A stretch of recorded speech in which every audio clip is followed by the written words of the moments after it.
KGF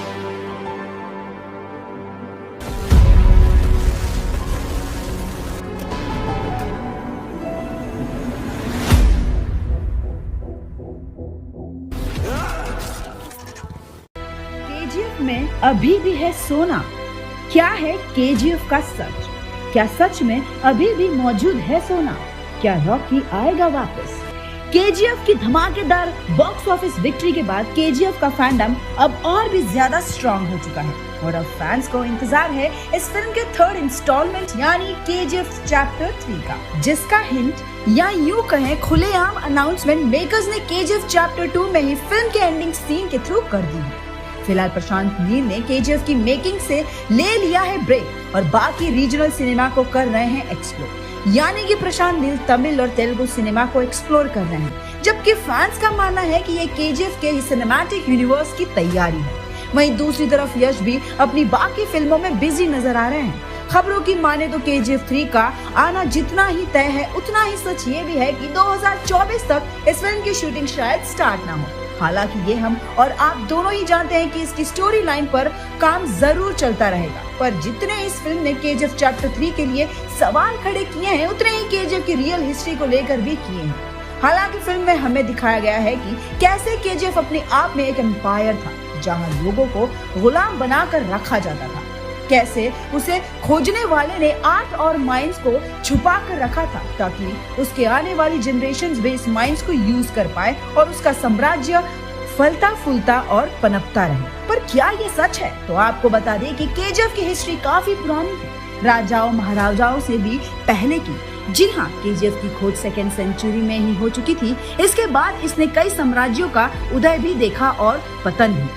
महान dynasty Chola dynasty की अभी चर्चा तो आपने सुनी ही होगी, जिसका ताल्लुक PS1 मूवी से है।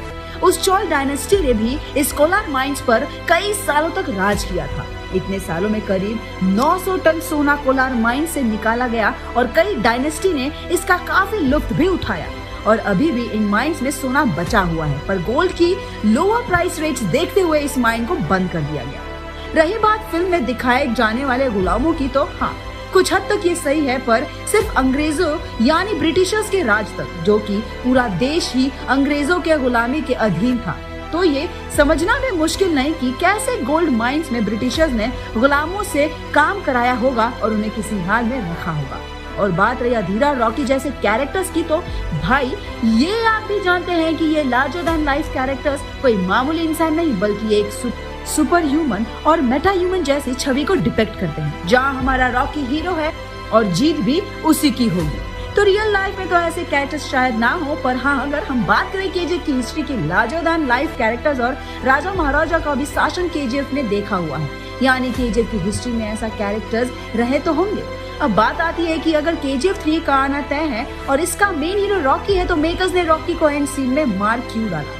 तो इसके सवाल में ही जवाब है, रॉकी कभी हार नहीं मानता। वो चाहता तो इंडिया सी में इंडियन नेवी के द्वारा वो मारा जा सकता था, फिर भी उसने 3 देशों के मरीन बॉर्डर्स पर जाने का क्यों सोचा?